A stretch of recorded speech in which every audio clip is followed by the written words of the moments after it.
How's it going, guys? I'm Matt Torres, and over the past couple of days, we have gotten a ton of information about the upcoming Borderlands 4, scattered across several trailers, tweets, the official website, and even a 20-minute deep dive from the Gearbox devs themselves. So in today's video, I'm going to be summing up the biggest information that has came out in the past week for people who are out of the loop, in one nice and concise video.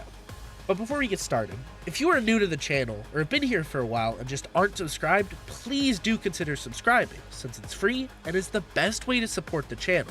I plan to be covering more Borderlands 4 content in the future, and hope you guys stick around for it. Anyway, I don't want to take up any more of your time, so let's get started with the video. Now, the first thing that I'm sure a lot of people are curious about is the Vault Hunters. Now, a lot of people, myself included, said that in the original reveal trailer, they looked kind of bland and uninteresting. But we now have a whole bunch of new information that might change people's minds. Things like character descriptions, action skills, passives, skill trees, and more. So first things first, we have Vex. She is the siren of this game, and the character we know the most about thanks to the 20-minute deep dive that was posted on YouTube. She is gifted the ability of Phase Energy, which gives her a whole host of abilities and powers at her disposal. Things like summoning pets and minions to aid her in battle, using blasts of energy to either damage her foes or buff herself, and even gaining these cool wings when using her action skills. Now, it was also announced that each Vault Hunter, in addition to having all of the features of Borderlands 3, like 3 action skills, 3 skill trees, and various equipable augments to their action skills, it was announced that each of the new Vault Hunter skill trees will have 3 branches at the bottom of the tree, with 3 unique capstones in each tree, adding new possibilities and build diversity for each of the hunters. In addition, each of the Vault Hunters come equipped with passive abilities that are always active. Vex in particular has the ability to change the element of all her action skills and her pet based on the element of the weapon that she holds in her hands. She is described as having a cynical and sarcastic demeanor that comes from having to fend for herself and scrape for everything she's got. The next playable hunter is Rafa, the Exo Soldier. He's described as being born and raised in microgravity, which severely altered his bone density and musculature, making it impossible for him to survive elsewhere. Desperate to explore, he signed up for TDOR's military force. In exchange for a tour of duty, his body was altered for a new kind of exosuit. This suit allows him to not only survive outside of his home planet, but lets him digistruct all kinds of weapons at his disposal, like his 2 blades, or a cannon that shoots high-powered blasts.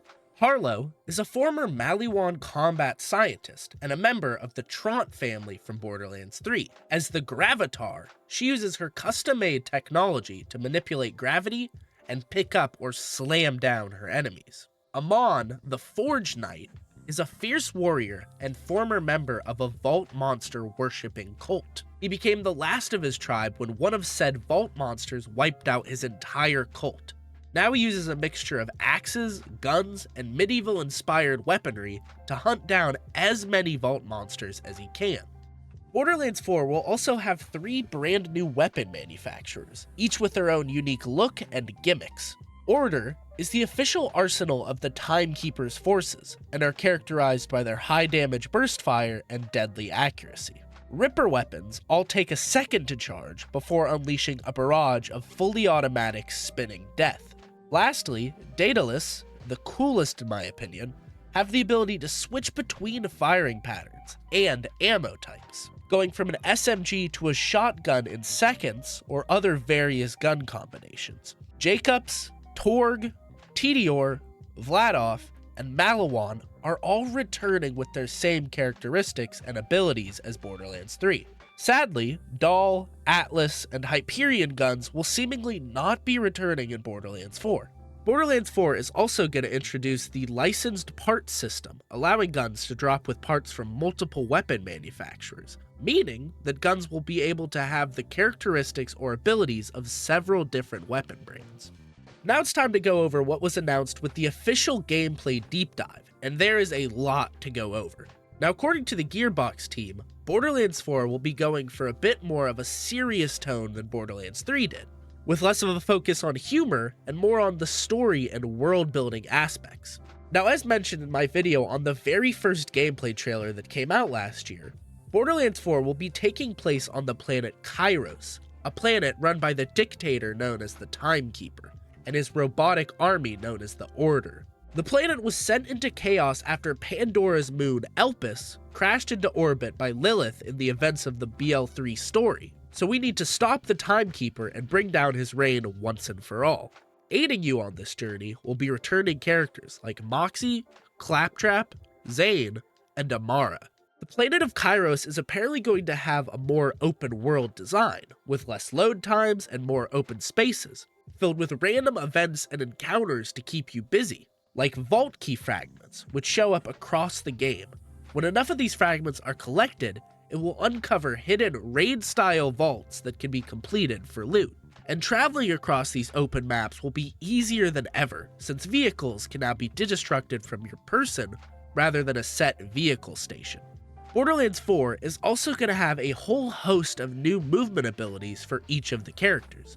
Jetpacks to glide across large gaps or rooftops, or fly around for short bursts during combat, a grappling hook to grapple to designated points, wall climbing on certain terrain, and dashes that can be used mid-combat. Speaking of characters, there are a couple new additions to the loot that your Vault Hunters can equip.